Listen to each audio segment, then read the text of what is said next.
Hai Sobat RRI, saatnya kita akan ikuti podcast RRI Nunukan. Kali ini saya Diah Karang berada di History Coffee dan kita akan ngobrolin seputaran tentang perempuan perbatasan, berani bermimpi, dan mengubah masa depan. Ngobrolin tentang perempuan nih, Sobat RRI.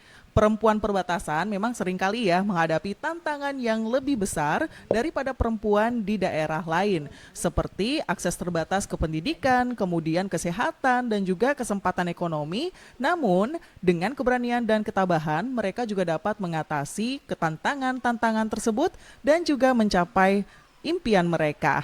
Kali ini saya tidak sendirian nih Sobat RRI karena telah hadir dua wanita yang super aktif di Nunukan dan juga kita akan menyapa terlebih dahulu. Untuk yang pertama telah hadir Tri Wahyuni SM selaku Wakil Ketua Komisi 2. Halo Mbak Yuyun. Halo juga Mbak Diakara. Oke, gimana nih kabarnya Mbak Yuyun? Luar biasa sekali hari ini. Luar biasa ya. Dan juga nih Sobat RRI telah hadir ada Kak Norma selaku Master of Ceremony atau MC di Nunukan. Hai Kak Norma. Halo, hai. Oke, wah ini pastinya untuk masyarakat Nunukan sudah sering nih mendengar suara dari Kak Norma. Kita bakal ngobrol nih bersama dengan Mbak Yuyun dan juga dengan Kak Norma. Kak Norma BTW lagi sibuk apa nih sekarang? Selain MC, sibuknya paling kerja tiap hari di pemerintahan. Oke, walaupun juga aktif kerja, tetapi juga aktif berkegiatan juga ya, Iya, Kak benar. Norma. Demikian juga Mbak Yuyun ya. Kalau kesibukannya apa nih saat ini Mbak Yuyun? Untuk dekat-dekat ini lagi ngadain event itu pemuda running. Oke, event pemuda running dan juga lainnya. Apakah kesehariannya juga mengelola bisnis nih? Karena kayaknya banyak banget bisnisnya gitu kan Mbak Yuyun ya. Iya, sekarang lagi menjalankan dua bisnisnya itu ada Gizi Studio sama History Coffee juga. Untuk sekarang juga saya sibuk turun ke lapangan juga kayak gitu, kan akhir tahun. Oke, nah kalau untuk Sobat RRI yang penasaran, jangan lupa untuk siaran kali ini podcast RRI Nunukan bisa kamu tonton nih tepatnya di YouTube RRI Nunukan dan juga aplikasi RRI Digital. Jangan lupa juga sekalian download aplikasi RRI Digital melalui Google Play Store. Nah kalau gitu kita awali nih Sobat RRI untuk ngobrol bareng Mbak Yuyun. Kalau tadi kita sudah tahu kan kesibukannya Mbak Yuyun nih seperti apa gitu. Kalau ngomongin tentang perempuan nih Mbak Yuyun, gimana sih Mbak Yuyun ini memandang peran perempuan perbatasan, terutama dalam mengubah masa depan mereka nih, ataupun juga untuk kalangan-kalangan mereka, gimana nih Mbak Yuyun? Menurut saya tuh ada tiga Mbak Dia Karangnya. Kalau kita bicara soal wanita tuh luas sekali ya menurut saya. Tapi kita bicara di Kabupaten Nunukan tepatnya di perbatasan, itu ada tiga. Yang pertama itu menjadi ibu rumah tangga. Oke. Yang pertama, kedua mereka aktif mencari pekerjaan. Apalagi sekarang di Kabupaten Nunukan ini lapangan pekerjaan itu sangat sulit sekali ya. Saya lihat juga perempuan-perempuan di kabupaten ini sangat produktif sekali ya. Apalagi di bagian pencari nafkah, menambah penghasilan suami ataupun sekedar mencari cuan aja kayak gitu kan. Mereka bisa bekerja keras gitu dari mabenta, ikut perkebunan sawit kayak gitu kan, itu pekerjaan-pekerjaan berat sekali ya menurut saya kan. Semoga kedepannya nanti ada peluang-peluang pekerjaan yang bisa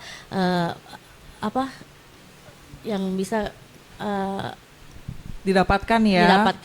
Untuk kesetaraan gender gitu loh. Betul. yang dapat minimalis untuk perempuan begitu kayak gitu. Oke, entah kenapa kalau kita jadi perempuan tuh udah banyak banget yang jadi peran yang kita lakukan sehari-hari gitu kan, udah ibu rumah tangga, belum lagi kita sosialisasi sama masyarakat, belum Iya. lagi masalah ekonomi, dan Iya. ini menjadikan kita sebagai perempuan tuh kayak superhero banget ya, mendadak Iya, gitu ya.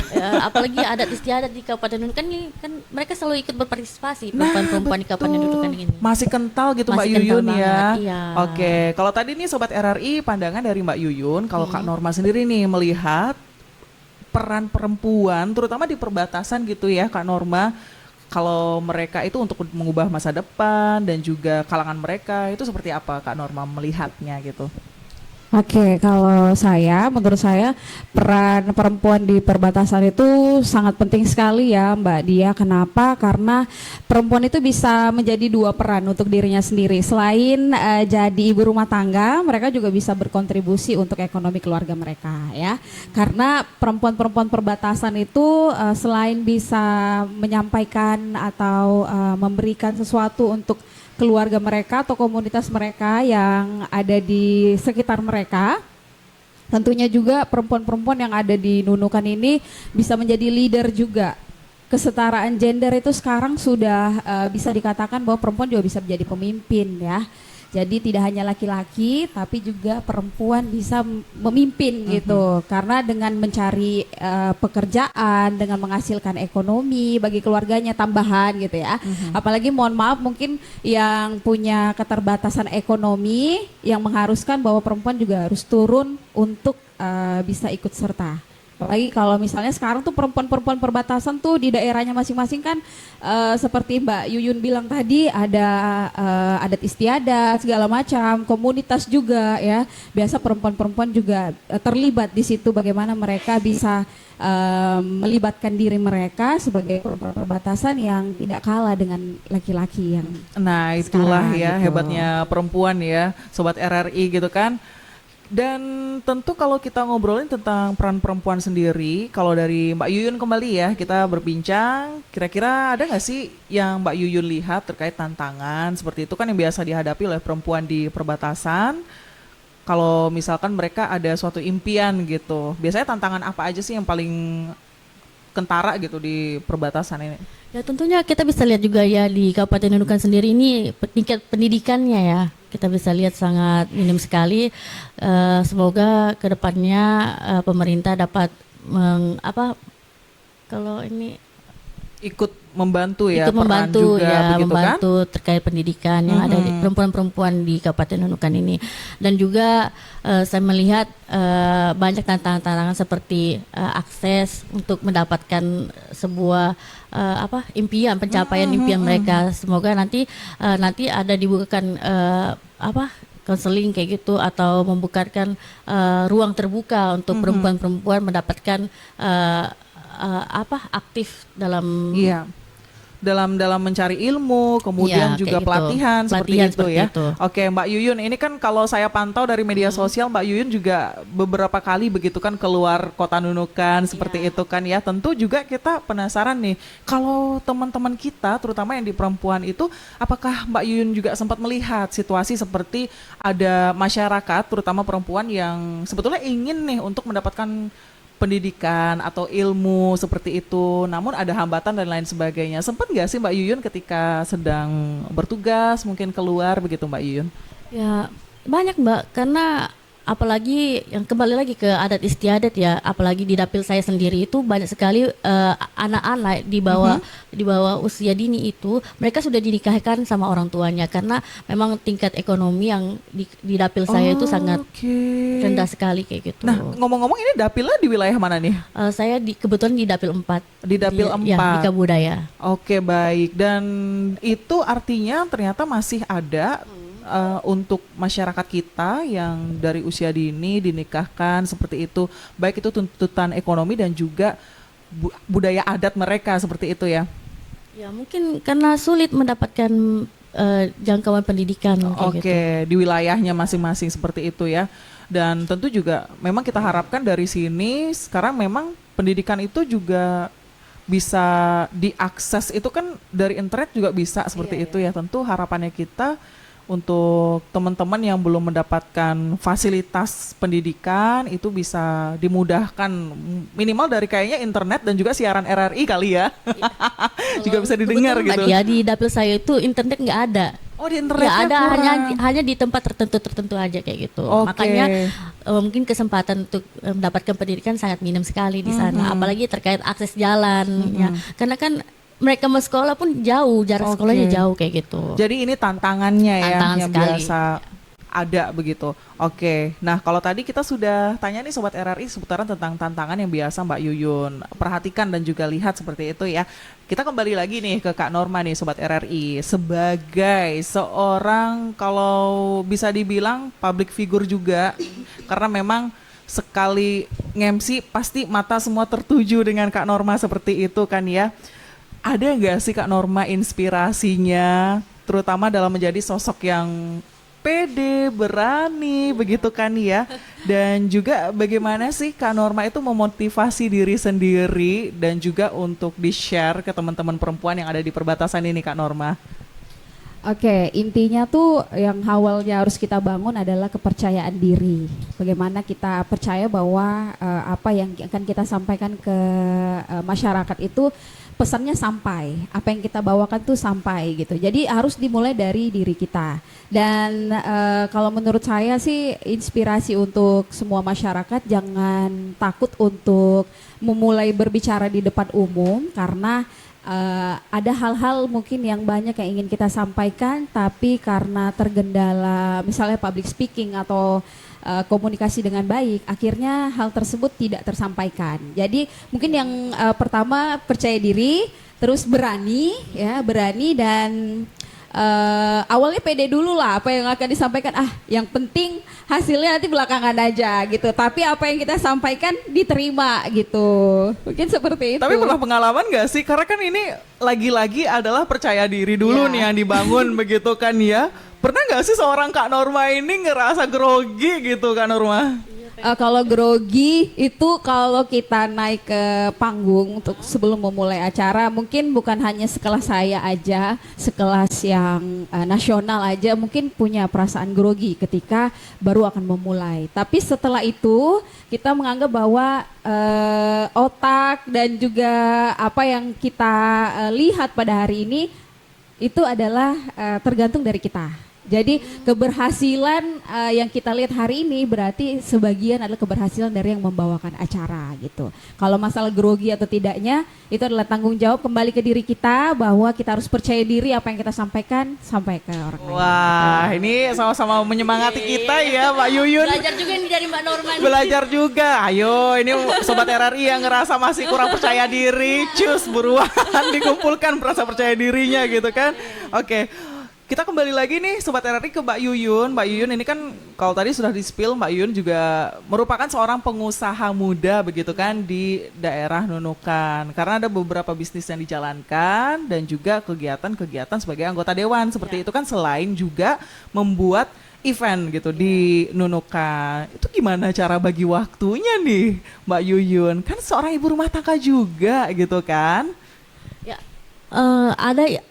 Ada kemarin saya dengar itu sempat perkataan dari siapa gitu, dia bilang perempuan itu bisa melakukan satu aktivitas dalam satu waktu bisa melakukan 3 aktivitas. Nah, itu makanya kenapa perempuan itu dibilang wanita hebat gitu loh kan, karena itulah mereka bisa melakukan segala hal dalam satu waktu. Seperti saya tuh biasanya pagi saya urus dulu anak-anak, suami gitu, baru saya keluar kerja dan sebagainya, mengurus event dan segalanya, saya menyerap aspirasi masyarakat.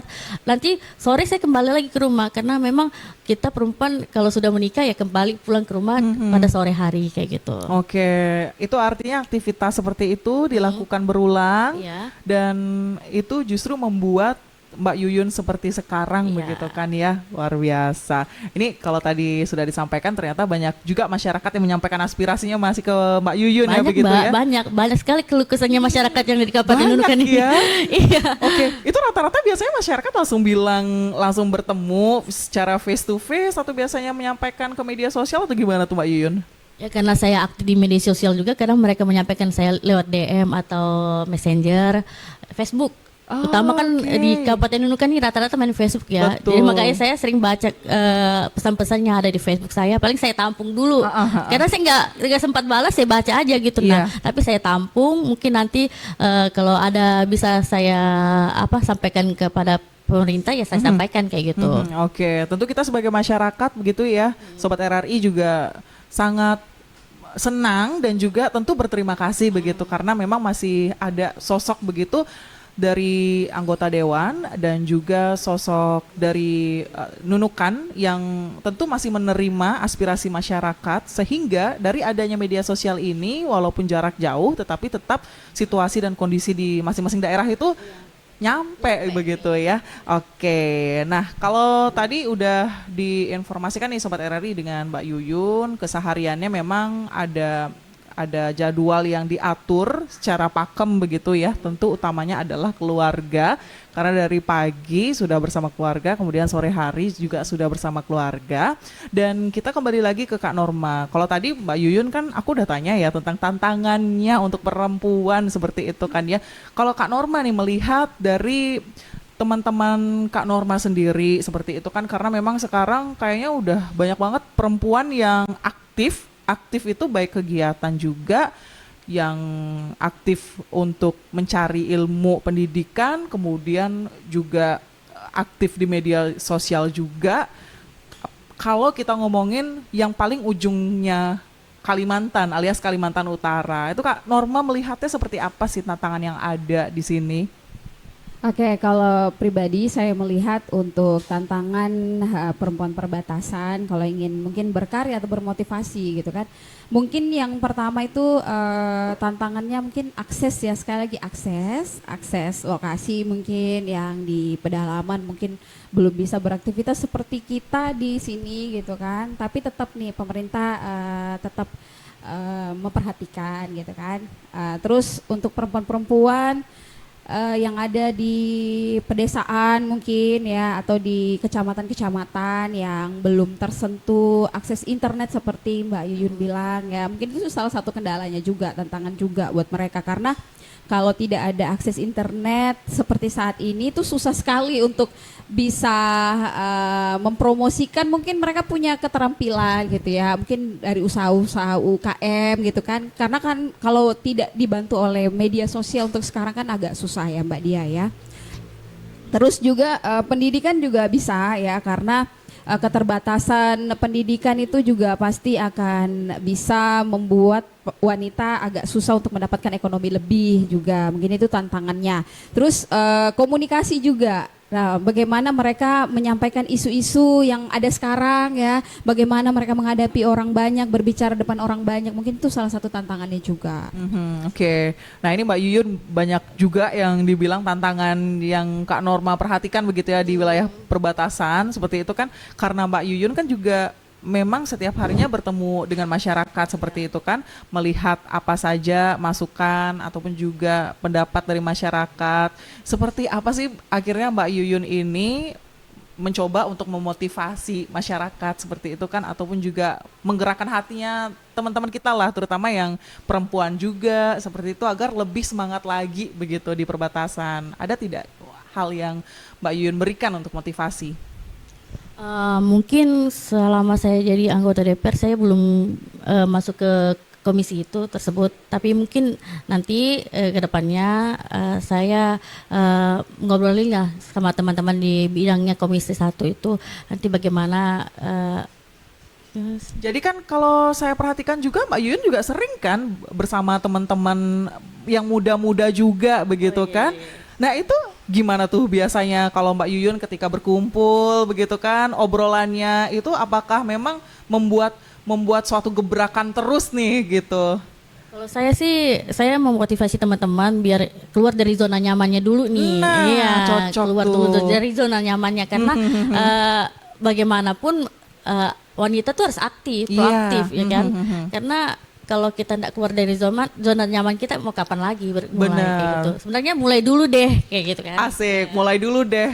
Tapi memang ya kalau kita keluar itu kan, misalkan kita pengen mencoba cari suasana baru, keluar di kota Nunukan, pastinya perlu biaya lagi, aksesnya juga naik speed, naik pesawat seperti itu kan ya. Tetapi sebetulnya banyak loh yang bisa kita lakukan di Nunukan ini begitu kan ya Mbak Yuyun ya. Jadi dari segi itu ketika berkumpul bersama teman-teman dan juga pemuda-pemuda di Nunukan, Mbak Yuyun pun juga memberikan motivasi seperti itu ya, bahwa sebetulnya banyak loh, banyak kegiatan yang bisa dilakukan sama wanita-wanita kayak gitu. Wah luar biasa. Ini kayaknya saya harus sering-sering nih nongkrong sama Mbak Yuyun nih ya Kak Norma ya. Siapa tahu dari tongkrongan yang positif atau perkumpulan yang positif itu kita bisa buat sesuatu yang juga bermanfaat begitu kan untuk masyarakat ataupun juga perempuan yang ada di Nunukan. Oke, kalau tadi sudah bersama dengan Mbak Yuyun, kita kembali lagi nih bolak-balik bersama Kak Norma. Nah, Kak Norma, kalau tadi sudah dikatakan pendidikan itu kan salah satu tantangan yang menghambat, bukan menghambat juga sih ya, tapi meminimkan kita untuk bisa lebih berkembang lagi begitu kan ya. Kalau ngomongin tentang peran pendidikan dan juga misalkan pelatihan dan juga meningkatkan kualitas public speaking, karena kan juga komunikasi itu penting nih Kak Norma, seperti itu kan ya. Seperti apa nih Kak Norma melihat antusias dari teman-teman kita, masyarakat Nunukan ataupun juga wanita perempuan di perbatasan dalam meningkatkan komunikasinya nih? Silakan Kak Norma. Oke, kalau saya lihat ya untuk perempuan-perempuan yang ada di perbatasan, gak usah jauh-jauh, mungkin di sekitar saya aja gitu. Banyak perempuan-perempuan yang ingin menyampaikan pesan, tapi mereka tuh nggak ngerti caranya seperti apa.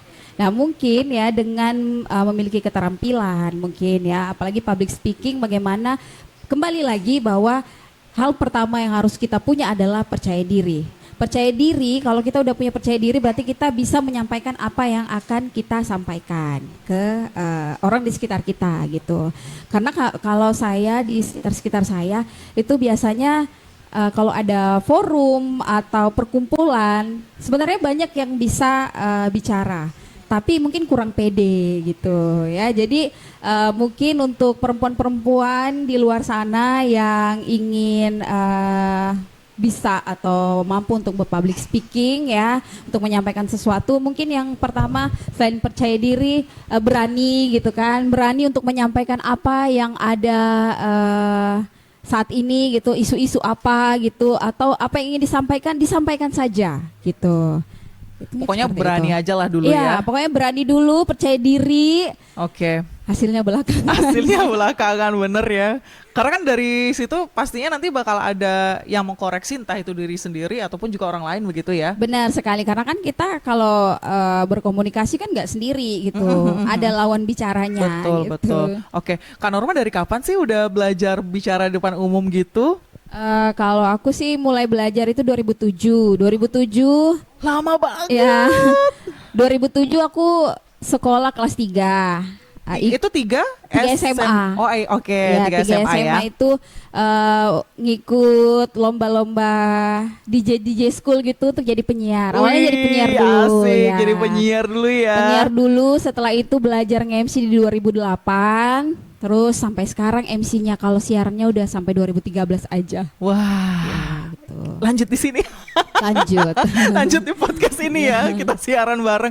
Wah, berarti betul-betul pengalaman yang ada begitu ya Kak Norma ya. Itu sudah cukup lama, kalau dari 2007 artinya udah berapa belas tahun ya? Lama Lebih banget ya Mbak kurang Yuyun ya. 17 apa 16 gitu ya? Iya, 16, sekitar 17 itu ya. gitu. Oke. Butuh waktu. Butuh Awalnya waktu, juga betul. nggak seperti kita komunikasinya, butuh belajar karena menyiar sama jadi MC itu kan beda. Beda ya? Iya beda. Kalau menurut saya, karena kalau siaran kan kita nggak dilihat sama orang banyak gitu. Kalau kita nge-MC harus mempersiapkan diri kita karena kita yang dilihat gitu loh. Bukan hanya suara aja yang didengar, tapi juga visualnya. Wah, jadi banyak banget ya Sobat RRI yang diperhatikan begitu ya. Kalau kembali lagi itu adalah berbicara di depan umum, bukan hanya suara aja, tapi visual ataupun penampilan kita juga dilihat dan seperti apa kita menyampaikan pesan-pesan tersebut juga. Wih, keren-keren. Oke, kalau gitu kembali lagi nih ke Mbak Yuyun, kita ngobrolin masih tentang seputaran pengusaha yang dijalani begitu ya, seorang pengusaha Mbak Yuyun ini, dan juga aktif menjadi anggota dewan begitu kan, karena memang wanita saat ini itu masih banyak juga yang mencari lowongan pekerjaan dan lain sebagainya seperti itu kan ya.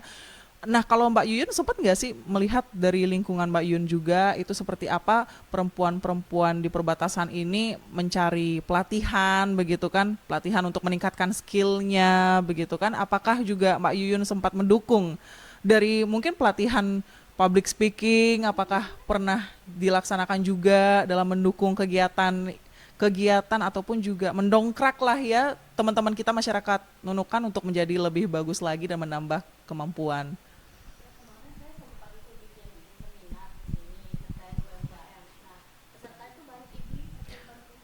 Oh, ternyata justru banyak perempuan ibu-ibu.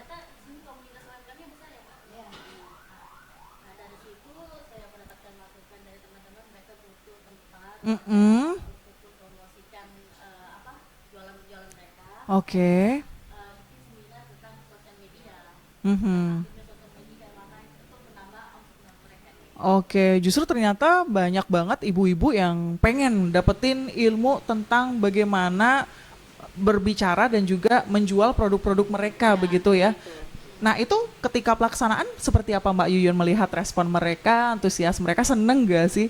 Luar biasa, mereka sampai membawa produk mereka sendiri. Iya. Oh langsung Mbak. langsung dibawa langsung praktek untuk iya. mempromokan seperti apa? Iya, barang mereka kayak gitu. Oke, dan ini juga menjadi salah satu semangat, dukungan dan juga motivasi dari Mbak Yuyun seperti Iya. itu kan ya, dalam mendukung aktivitas ataupun juga kreativitas dari perempuan di perbatasan. Oke, Kak Norma kembali lagi nih, kalau kita berbincang terkait kemampuan berbicara di depan umum, seberapa penting sih kalau menurut Kak Norma ini untuk komunikasi ataupun juga berbicara di depan umum, terutama untuk kita-kita deh generasi muda begitu kan, kayaknya lebih bagus belajar di awal lebih oke gitu kan ya, gimana tuh?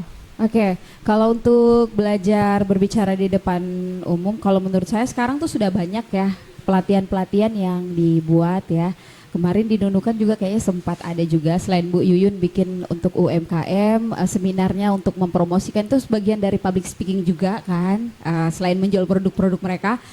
Ada yang bikin pelatihan MC juga ya. Kalau menurut saya mungkin kalau ada kesempatan seperti itu mungkin boleh ikut ya, boleh ikut. Kemarin juga ada beberapa event ya yang bisa diikuti. Mungkin kedepannya nanti ada lagi ya, biar mengasah komunikasi ya. Tentunya kalau MC di Nunukan itu sebenarnya masih kurang kalau menurut saya ya. Mungkin banyak yang bisa, tapi kesempatannya yang kurang. Mungkin seperti itu. Jadi kalau kayak Norma, mungkin ada yang bisa jadi MC berikutnya lagi atau regenerasi gitu mungkin ya, karena kan semakin bertambah tahun gitu kan, pasti muncul nih bibit-bibit baru. Karena saya perhatikan sebenarnya banyak yang bisa nge-MC, cuman kesempatannya aja yang beda gitu ya. Jadi untuk perempuan-perempuan kalau ada kesempatan seperti pelatihan atau lainnya mungkin boleh ikut ya, atau mungkin bisa belajar dengan di media sosial kan bisa tuh Nah, sekarang. benar. Kita bisa belajar lewat YouTube ya, bagaimana bicara di depan orang banyak atau sering-sering berkomunikasi deh sama orang gitu. Nah, mantap tuh ya. Mana Iya. tahu kan nanti di jalan ketemu Kak Norma. Wah, acak-acak langsung ngobrol juga kan. Itu lain lagi ini cerita. Nggak berhenti nanti. Nggak ya. berhenti, Iya. betul. Oke. Dan di sesi-sesi terakhir ini deh, kalau dari Mbak Yuyun, ada mungkin hal positif nggak yang pengen disampaikan, terutama untuk masyarakat Nunukan dan juga untuk teman-teman kita perempuan yang sebetulnya juga ingin aktif dan juga pokoknya pengen melakukan sesuatu gerakan baru deh gitu. Tapi cara mulai kayak mana ya, kayak gitu. Ada nggak motivasi juga dari Mbak Yuyun? Pertama mulai aja dulu deh. Kalau misalnya kalau masih takut, gabung aja sama Pemuda Bekerja. Di sana banyak teman-teman yang dapat memberikan motivasi kayak gitu. Dan juga saya berharap yang ada di Kabupaten Nunukan ini mencapai pendidikan setinggi-tingginya lah ya, karena mertua saya pernah bilang, dia pernah berpesan perempuan itu harus pintar. Karena apa? Karena gen perempuan itu akan bakalan turun ke anaknya. Kenapa perempuan harus punya pendidikan? Karena nanti mereka yang mengajar anak-anaknya mereka. Nah, itu saya pernah pas mertua saya kasih tahu saya gen perempuan, kalau perempuan pintar akan nurun ke anaknya. Nah, saya pernah baca itu artikelnya juga. Ternyata benar, DNA ibu kalau pintar akan nurun ke anaknya kayak gitu. Iya. Jadi ibunya yang harus Iya pintar. benar. Artinya tidak rugi lah ya Tidak guys rugi kalau lah ya kita kalau menempuh pendidikan lebih tinggi menempuh lagi pendidikan ya. yang lebih tinggi begitu, karena nantinya akan menular atau menurun ya Menurun ke ke anaknya. generasi kita gitu. Oke, kalau dari Kak Norma sendiri ada nggak mungkin yang pengen disampaikan, motivasi, semangat, ataupun juga tips kali ya untuk ya mencoba berani megang mic, ngobrol, bicara di depan umum? Motivasi saya untuk perempuan-perempuan yang ada di luar sana, jangan takut untuk memulai sesuatu yang baru, dan jangan takut untuk berbicara apa yang kita rasakan, dan jangan takut untuk memiliki peran lebih dari laki-laki atau kesetaraan gender seperti sekarang. Dan tentunya jangan lupa banyak belajar juga ya, karena tidak mudah menjadi seperti yang sudah saya lalui, karena banyak sekali pelajaran-pelajaran, walaupun secara pendidikan saya belum pernah mengikuti pelatihan di luar Nunukan. Pelatihan MC khususnya, ya saya belum pernah. Saya akui di sini, saya hanya baru 1 kali mengikuti pelatihan, itu pun yang dibuat oleh pemerintah Oke. pada tahun kalau nggak salah 2008-2009. Ya, Oke. sekitar itu. Baik. Tapi saya banyak belajar melalui media sosial dan Instagram, karena Oke. di situ banyak sekali teman-teman MC yang punya bakat yang sama, akhirnya saling mengembangkan gitu. Oke. Dan juga banyak teman-teman yang sudah jadi MC, jadi kita bisa sharing, dan dari situ aja saya belajar. Tapi jujur, saya adalah otodidak di bidang Wah, ini. keren-keren. Iya, saya otodidak. Oke, Gitu. nih Sobat RRI, kalau Kak Norma aja bisa, pastinya kita juga bisa dong. Begitu ya, apalagi betul-betul otodidak. Nah, pastinya semoga juga untuk podcast kali ini bisa memberikan semangat, terutama untuk perempuan-perempuan yang ada di perbatasan nih, Sobat RRI. Sekali lagi kita mengucapkan terima kasih banyak untuk narasumber kita, yaitu ada Mbak Tri Wahyuni SM, selaku Wakil Ketua Komisi 2. Terima kasih banyak ya Mbak Yuyun, karena juga sudah diberikan izin nih kita nongki-nongki cantik di History Coffee. Dan juga dengan Kak Norma, terima kasih banyak. Ya, sama-sama. Oke, semangat juga untuk kerjanya setelah ini, dan sukses juga untuk MC-nya. Baik, terima kasih Mbak Dia. Oke, dan Sobat RRI, dengan demikian perempuan perbatasan dapat menjadi agen perubahan yang kuat dan juga mengubah masa depan mereka, keluarga, dan juga komunitas mereka nih, Sobat RRI. Dan tentu mereka juga dapat menjadi contoh bagi perempuan lain dan menginspirasi mereka untuk berani bermimpi dan juga mengubah masa depan mereka sendiri. Demikian untuk podcast RRI Nunukan kali ini. Saya Diah Karang mengucapkan terima kasih banyak. Kita ketemu di podcast selanjutnya. Bye!